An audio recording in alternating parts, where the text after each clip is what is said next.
পাথর নয় মহারাজ। হ্যাঁ, তাই তো দেখছি রানী। এগুলো তো সোনা। শুধু সোনা রানী, এই পাহাড়টা তো সোনার। এই সব সোনা আমার চাই।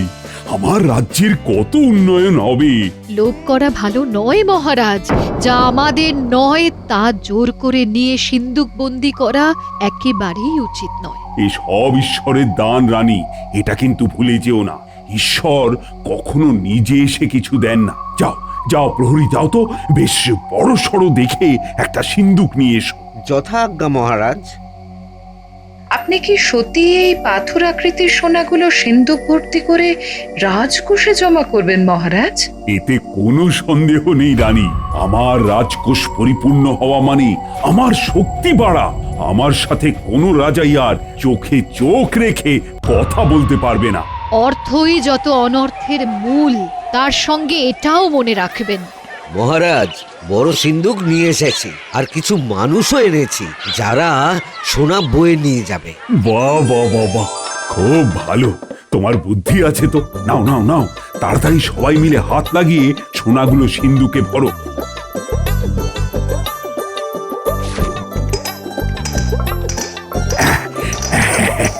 সব সব আমার।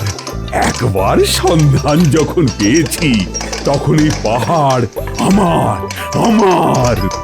কত আমার আমার করবেন না মহারাজ, কিছুই আপনার নয়। কি কি হচ্ছে সব? পাহাড় কাঁপছে কেন? মহারাজ, মহারাজ, পাহাড়ে ধস নেমেছে। ওই দেখুন, পাথরের চাই কি দ্রুত আসছে। প্রকৃতির আক্রোশে পড়েছেন আপনি মহারাজ। আর কোথাও পালাবার জায়গা নেই। আমরা সবাই পাথরের আঘাতে চূর্ণ বিচূর্ণ হয়ে যাব। মহারাজ, এই দেখুন সোনার পাথরগুলোর আর কোনো জৌলস নেই। গুলো আর সোনা নেই মহারাজ। কি করে হলো? কি ইন্দ্রজাল নাকি নাকি কোনো জাদুকরের জাদুর ভেলকি? এগুলো সব ছিল মহারাজ আপনার দৃষ্টিভ্রম, দেখার ভুল। পাহাড় কাঁপছে, ভূমিকম্প। রানীমা, রানীমা সাবধান, পাহাড়ে ধস নামছে। সাবধান, একটা একটা পাথর গড়িয়ে আসছে রানী। রানী রানী, এই তো তুমি কোথায়? এই তো আমি এখানে। উফ, উফ, কি হয়েছে মহারাজ? কি ভয়ঙ্কর এক স্বপ্ন। আমাকে একটু জল দাও। তেষ্টায় একদম গলাটা শুকিয়ে গেছে। দাসী, দাসী, দাসী, খুব তাড়াতাড়ি মহারাজের জন্য পানীয় জল নিয়ে এসো। যথাজ্ঞা রানীমা। আপনার কি হয়েছে? কি স্বপ্ন দেখেছেন? সোনার পাহাড়, সোনা তোমার উপর পড়ছে, তারপর সব কালো হয়ে গেল। ও কিছু নয় মহারাজ, চলুন এবার উঠতে হবে। উঠে পড়ুন মহারাজ, রাজসভায় যেতে হবে যে। কিছু দুর্ভাবনা করবেন না। কাল ভালো করে ঘুম হয়নি হয়তো।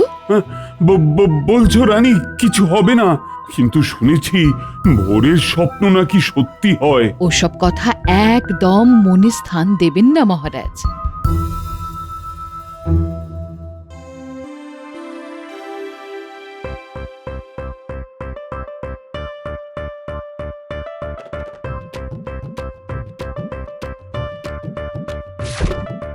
গিন্নি, গিন্নি, আরে বাজারের থলেটা রাখো, ভেতরে মাছ আছে।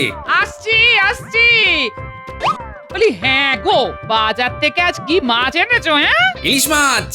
মা, সত্যি বলছো তুমি? ইলিশ মাছ এনেছো? হ্যাঁ, কেন অবাক খবর কি হলো? অবাক হব না।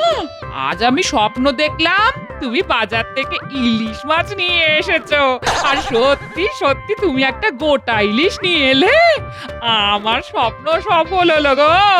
ওহ, কি আনন্দ হচ্ছে না আমার, কি বলবো। তার মানে ভোরের স্বপ্ন সফল হয়। যত সব ভুলভাল কথা। যাকে তুমি তাড়াতাড়ি ভাত বাড়ো আর জমিয়ে ইলিশ মাছটাকে রাঁধো দেখি, রাতে জমিয়ে খাবো, কেমন? আচ্ছা গো, আচ্ছা। হ্যাঁ, তাহলে আমি স্নান করে আসি।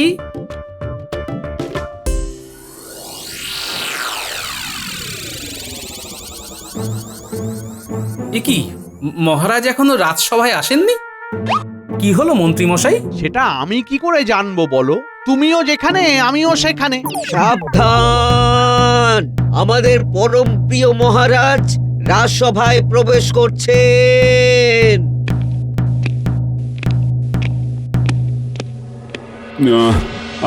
আমার দেরি হওয়ার জন্য সবার কাছে আমি আন্তরিকভাবে ক্ষমা প্রার্থনা করছি। না মহারাজ, দেরি তো সবার হতেই পারে, কারণ না থাকলে কি আর দেরি কেউ স্বইচ্ছায় করে মহারাজ? কি বলুন মন্ত্রী মশাই? আমি আজ তোমাদের কিছু বলতে চাই। একটা দুঃস্বপ্ন আমাকে এমন নাড়িয়ে দিয়েছে যে আমি একেবারে দিশেহারা হয়ে গেছি। তার মানে আপনার স্বপ্ন বিভ্রাট হয়েছে মহারাজ। কি স্বপ্ন দেখেছেন সেটা বলতে হবে। আমি স্বপ্নে দেখলাম আমি একটা সোনার পাহাড় ঘেরা উদ্যানে বেড়াতে গেছি। কি মনোরম জায়গা, পায়ের নিচে সোনার পাথর। তারপর ওই সোনার পাথরগুলো সিন্ধুকে করে নেব বলে প্রহরীকে দিয়ে সিন্ধুক আনালাম। ভাবলাম রাজকোষ পূর্ণ হলে আমার রাজ্যে উন্নয়ন খুব ভালো করে করতে পারবো। কিন্তু কিন্তু কি মহারাজ? তারপর হঠাৎ দেখি যেগুলোকে সোনা ভেবে সিন্ধুকে ভরেছিলাম সেইগুলো আর সোনা নেই, সব পাথর হয়ে গেছে। তারপর প্রচন্ড জোরে পাহাড় কাঁপতে শুরু করলো, ধস নামলো, আর তারপর আমার ঘুমই ভেঙে গেল। সর্বনাশ! কিসের সর্বনাশ? মহারাজ, আপনার তো প্রচুর অর্থ নষ্ট হবে। এই সংকেতই তো আপনার স্বপ্নে জানান দিয়েছে। সে কি, অর্থ নষ্ট? প্রতিকার কিছু নেই? এই মহারাজকে ভয়ের টোপ দিয়ে লুটে নেবার ছক শুরু হয়ে গেল। আমাকে বিচার করার জন্য একটু সময় দিন মহারাজ। আমি কাল সকালে আপনাকে জানাবো প্রতিকারের উপায়টা কি। আমাকে এখন এই বিষয় নিয়ে বিস্তর পড়াশোনা করতে হবে। বিস্তর পড়াশোনা করতে হবে? তোমার কল আমি বুঝিনি ভেবেছো? মহারাজকে সরল সাদা পেয়ে ভেবেছো গোপালকে হাঁদা বানাবে? সেগুড়ে বালি রাজ্যতীষী। শোনো, আজ আর সবার কাজ কিছু হবে না। তোমরা সবাই যে যার মতো বাড়ি যাও। আমি একা একা ভাববো। আজকের মতো সবার কাজ শেষ।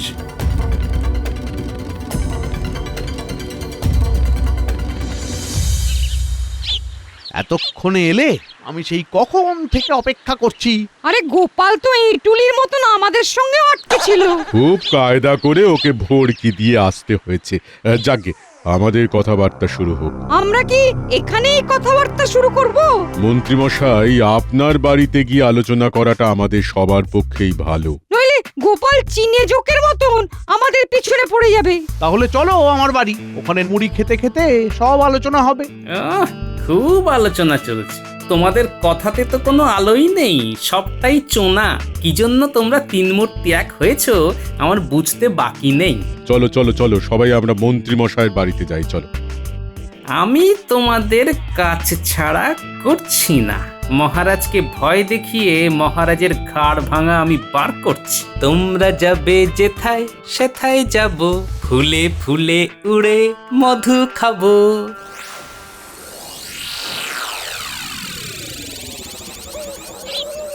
অর্থ নষ্ট, সব অর্থ আমার নষ্ট হয়ে যাবে। তাহলে তাহলে আমার রাজ্য কিভাবে চলবে? না না না না, এ অসম্ভব। যে কোনো কিছুর বিনিময়ে আমাকে এর প্রতিকার করতেই হবে। কিসের প্রতিকার মহারাজ? ও, তুমি রানী, সকালে স্বপ্নটা নিয়ে খুব ভাবছি।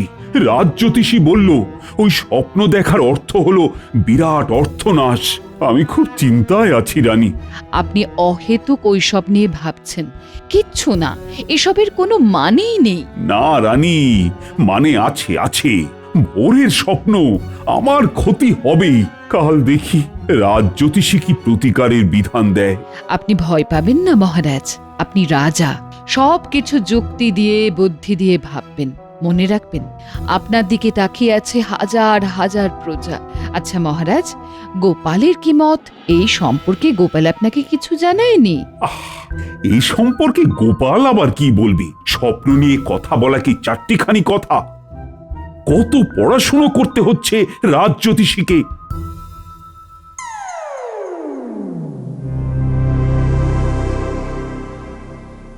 এই জায়গা থেকে বেশ দেখাও যাচ্ছে আর শোনাও যাচ্ছে।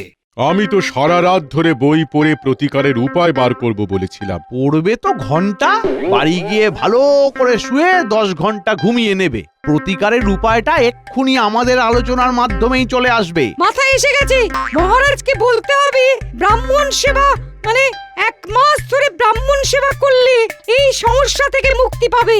ভোজনান্তে দক্ষিণা বেশ জমে যাবে, কি বলুন মন্ত্রী মশাই? হ্যাঁ, জমি একদম দই হয়ে যাবে। অকৃতজ্ঞ সব, শুধু নিজেদের কথাই ভাবলে। কই মিলেমিশে খাবার কথা তো বললে না? হ্যাঁ, ব্যাস লেগে গেছে ভাগ বাটোয়ারা নিয়ে।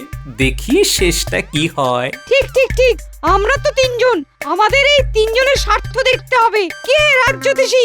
আরে কিছু উপায় বার করো। দেখি কি বুদ্ধি দেয়। আমার একটা বুদ্ধি মাথায় এসেছে, সেটা বলি? বলো শুনি। আমি মহারাজকে বলবো যে আপনি সকালে ঘুম থেকে উঠে যার মুখ প্রথম দেখবেন তাকে 500 সোনার মোহর দেবেন 1 মাস। আবার অঙ্কে ভুল হলো। 500কে আমরা 3 দিয়ে ভাগ করব কি করে? ওটা 600 করো। ঠিক, আমরা প্রত্যেকে 200 সোনার মোহর করে পাবো। তোমাদের পাওয়াচ্ছি। রাজ্যতীশী, তুমি ভেবেছো ভারী সুন্দর। আমরা 3 জন পালা করে মহারাজের সাথে সকালে দেখা করে আমাদের প্রাপ্যটা বুঝে নেব। কিন্তু তাতেও একটা কথা আছে। কি কথা? তোমরা গভীরে ঢুকতে পারছো না। মহারাজ ঘুম থেকে উঠে তো রানীমার মুখ দেখবেন। শোনো শোনো, মহারাজকে বলতে হবে নিকট আত্মীয় ছাড়া যাকে আপনি প্রথম দেখবেন তাকেই শুধু 600 সোনার মোহর দেবেন। কেমন? হ্যাঁ, বাহ, এই না হলে মন্ত্রী মশাই। আমরা পালা করে যাব, প্রথমে যাবেন মন্ত্রী মশাই। তাহলে ওই কথাই রইলো। কাল রাজসভাতে রাজ্যতীশী বলবে প্রতিকারের উপায়। তোমাদের প্রতিকারের উপায় বার করছি আমি এখন যাব মহারাজ আর রানীমার কাছে।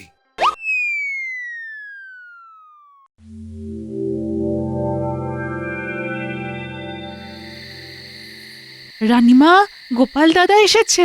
মহারাজ আর আপনার সাথে কিছু আলোচনা করতে। আবার কি হলো? নিশ্চয়ই কিছু কথা আছে। গোপাল তো অহেতুক সময় নষ্ট করতে আসবে না। পাঠিয়ে দাও। যথা আজ্ঞা মহারাজ।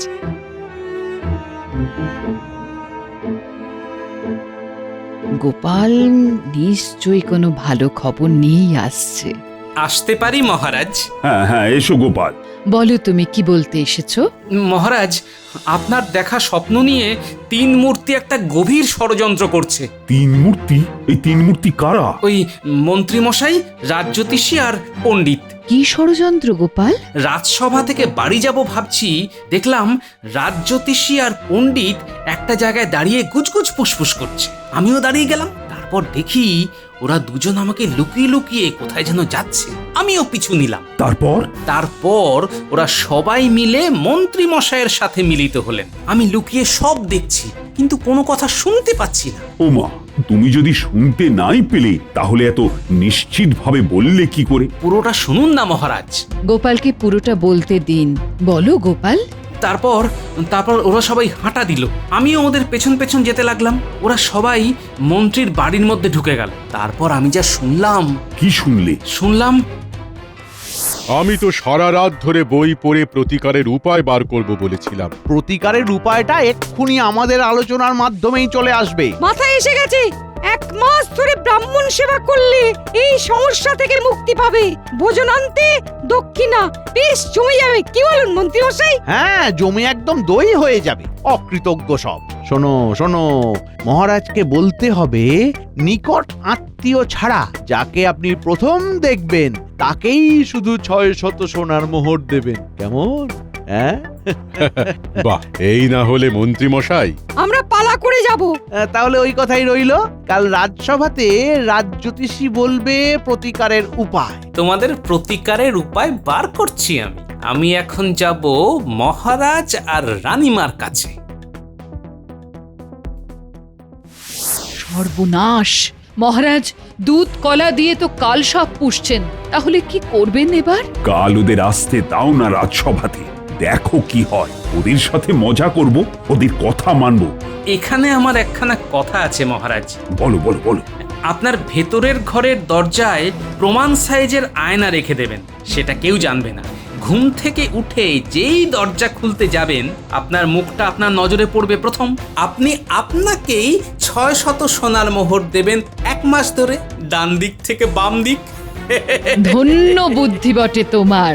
সব আপনার আশীর্বাদ রানীমা। আমি তাহলে এখন আসি। এসো।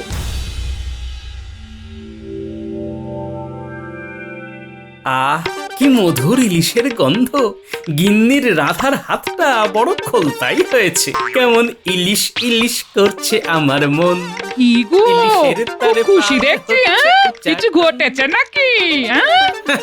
ঘটেছে মানে আজ 3 জনের ঘেঁটি ধরে ফেলেছি, মহারাজকে জানিয়েও দিয়েছি। বাবা, সেই 3 মূর্তিগুলো কে কে, হ্যাঁ? মন্ত্রীমশাই, পণ্ডিত আর রাজজ্যোতিষী, এরাই সেই 3 মূর্তি। এরা কি করেছে এই একটু বলো না শুনি, হ্যাঁ? ও তোমাকে বলে কোনো লাভ নেই। ও, তুমি বলবে না তো? ঠিক আছে ঠিক আছে, তাহলে আমিও আজ খাবার দিতে পারবো না, হ্যাঁ? আরে আরে আরে কিন্নি চটে যাচ্ছ কেন? খাবার বারো, দুজনে মিলে খেতে খেতে সব বলবো। ও আচ্ছা, তুমি হাত পাগুলো ভালোভাবে ধুয়ে এসো, হ্যাঁ?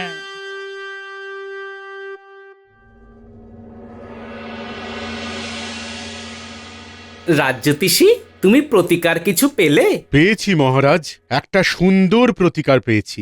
বলো শুনি, আমিও খুব উদ্গ্রীব হয়ে আছি। মহারাজ, প্রত্যেক দিন সকালে আপনি ঘুম থেকে উঠে যাকে প্রথম দেখবেন তার হাতে আপনি 600 সোনার মোহর দিয়ে দেবেন। এমনি ভাবে 1 মাস দেবেন, তাহলেই আপনার স্বপ্ন দোষ কেটে যাবে মহারাজ।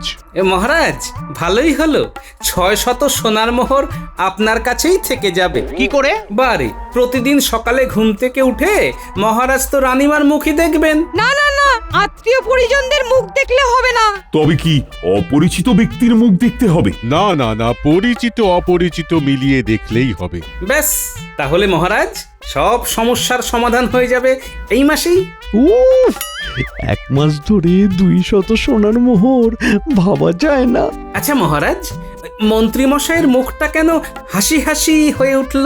কি মন্ত্রীমশাই, আপনি 600 সোনার মোহরের জন্য ভোর রাত থেকে মহারাজের ঘরের চারপাশে ঘুরবেন নাকি? কি বললে গোপাল? আহা, রেগে যাও কেন?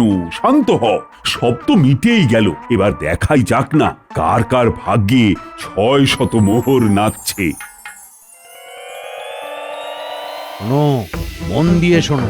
কাল ভোর রাতে পণ্ডিত, তুমি মহারাজের ঘরের দরজায় কড়া নেড়ে মহারাজের ঘুম ভাঙাবে। ঠিক আছে, এই কিন্তু মানে কি বলবো, অত সকালে মহারাজকে ঘুম ভাঙিয়ে আরে কিছু সমস্যার কথা তো বলতে হবে। বলবে তো তুমি তুমি তুমি বলবে যে হ্যাঁ, তোমার পাঠশালার ছাদ ফুটো হয়ে গেছে, ছাত্ররা বসতে পারছে না, রাজসভায় আলোচনা করলে মন্ত্রীমশাই খুব ধমকান। বাহ, খুব সুন্দর। তাহলে ঠিক আছে, ওই কথাই রইলো।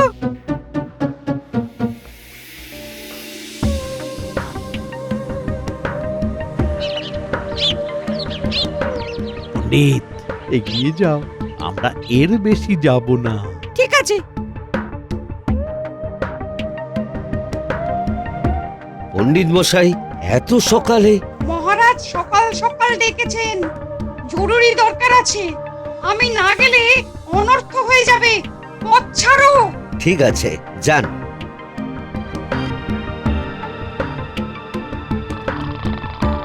মহারাজ, মহারাজ! রানী, পণ্ডিত এসেছে। তাহলে উঠে পড়ুন আর আয়নায় আপনার মুখ দেখে নিন। ওরা তো জানে না যে আমি সব জেনে গেছি। মহারাজ! আমি পণ্ডিত, আপনার সাথে খুব দরকার। দাঁড়াও, দরজা খুলছি। বাহ, গোপালের জবাব নেই। ইস, আর কিছু আগেলেই তো 600 সোনার মোহরটা পেয়ে যেতে। আমার আসার আগেও কেউ এসেছিল? কে সে? গোপাল? না না, সে আমার পরিচিত, আর তোমারও অপরিচিত নয়। কে সে? সেটা এখন বলা যাবে না, সবকিছু রাজসভাতেই বলবো।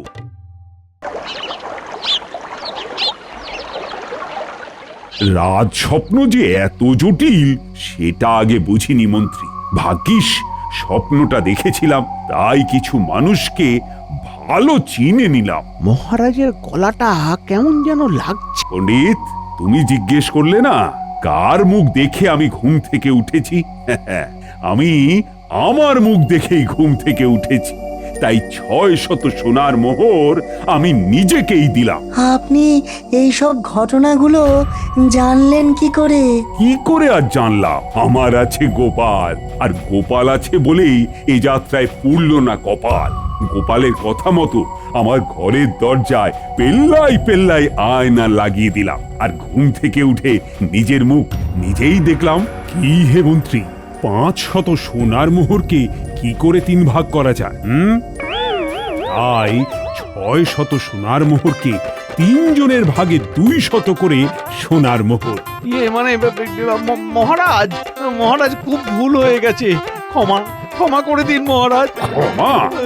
তুমি পণ্ডিত আর রাজজ্যোতিষী, তোমরা তোমাদের পেশাকে অপমান করেছো, ছোট করেছো। তোমাদের আমি আমার রাজ্য থেকে বহিষ্কার করলাম।